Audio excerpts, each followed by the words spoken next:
In this video, we're going to use the sampler to basically preview a sound in real time. So you'll often use this, like let's say that you just bought a sample pack or something and you want to be able to quickly hear how different versions of like a hi-hat might sound over a drum loop that you have going. So this is our drum loop that we have going.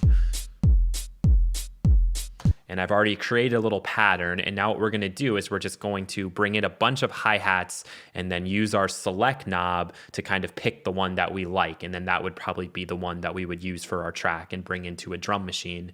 Now, this is not the method that I use. I do think that there's a better method, but it's not something that we're going to go over in this course. It involves using the drum machine to essentially do the same thing. You just have a little bit more control over jumping from one sample to another. And I think it's a little bit cleaner and easier to then kind of create your kit at the end of it. So you might do this for hats, you might do this for kicks, you might do this for claps and cymbals and all of that. And I think most people, especially if you work in just one genre, you probably have less than 100 samples for each of those type of sounds that you really like. Okay, so this isn't something that you're going to do for like millions and millions of samples, although you probably could. So let's bring up a new instance of the old sampler. All right, and we're going to create a new multi-sample. Then we're going to go in and under our samples, we are going to search for hi-hat. Okay, and we really just want a shot. Okay, so we don't want any loops. So these first few are all good. And in this case, I'd probably want closed. So I probably should search for closed. That's usually a smart way to do it. And it's almost always hi-hats, closed hat if I want to be more specific. The thing I don't like about that then though is it's giving me all of them in order and I kind of want randomness. So let's just search for hat and just live with whatever we get. We'll search hi-hat and just kind of randomly pull some out here. All right, so whatever. I'm just going to grab a bunch and let's move this over a bit. And when you come in, if you pull down and you get all the way to the bottom, okay, or near the bottom, it's going to put them all onto one note. So I bring all of those guys in like so. And right now, again, it's trying to bring it in and key track them. So I'm going to turn the key tracking down to 0 for all these guys. I'm going to bring the volume way down. I'm going to bring the velocity sensitivity way down. And at this point, when I hit C2, essentially what I'm going to do is I'm going to trigger all of these at once. And that is not what I want, okay? So just because we have some open ones, I'm going to actually create a custom envelope here. All right, and we could add way more in than this if we wanted to. So let's maybe just grab a few more from somewhere. All right, and I'll go ahead and I'll actually do it. I like to do it the other way. This is just me. I'm going to go and I'm going to put these on C3 first before we move them over to C2. And again, with all of those selected, I don't want any key tracking going on. And then I can look at this view and what we're going to see is me moving all of these guys over to C2.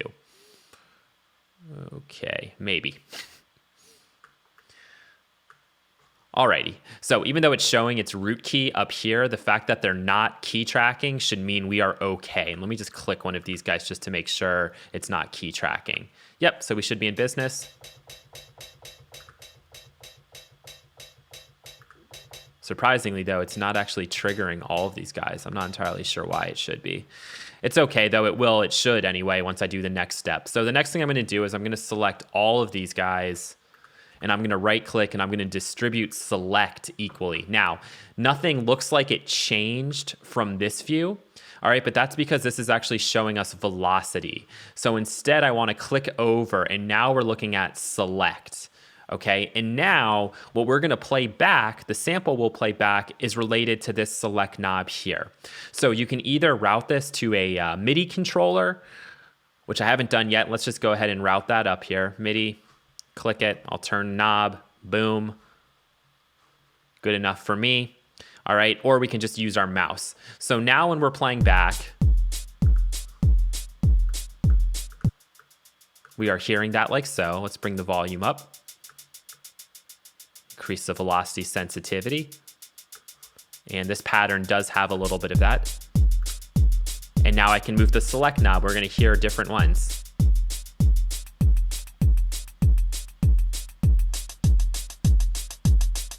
kind of go till you find something you really like. And And I like that one.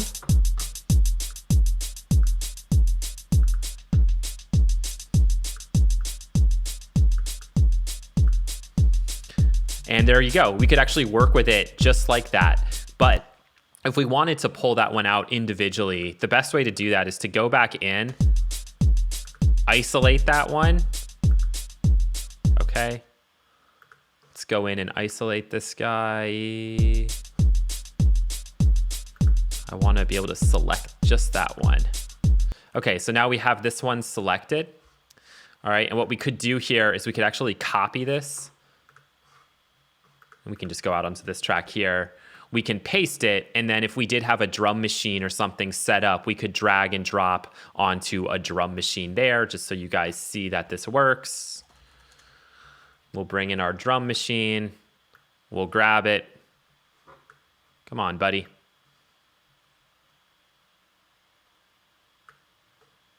It's going to make me slice it. That's why. Okay, but essentially there it is. It's now into our drum machine like so. I no longer need that sample. And let's go down one octave. Down. Forget it. I'm just going to bring it up. And then if we bring our clip on down, and this is why I don't like doing this method. It's a lot of steps. And we could get rid of that one that we were working on.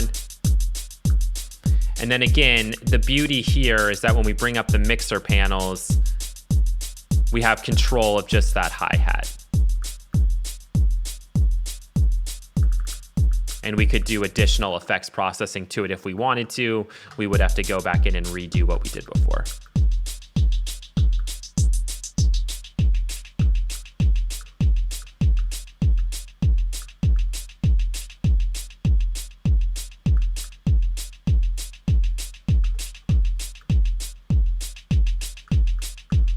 And there you go.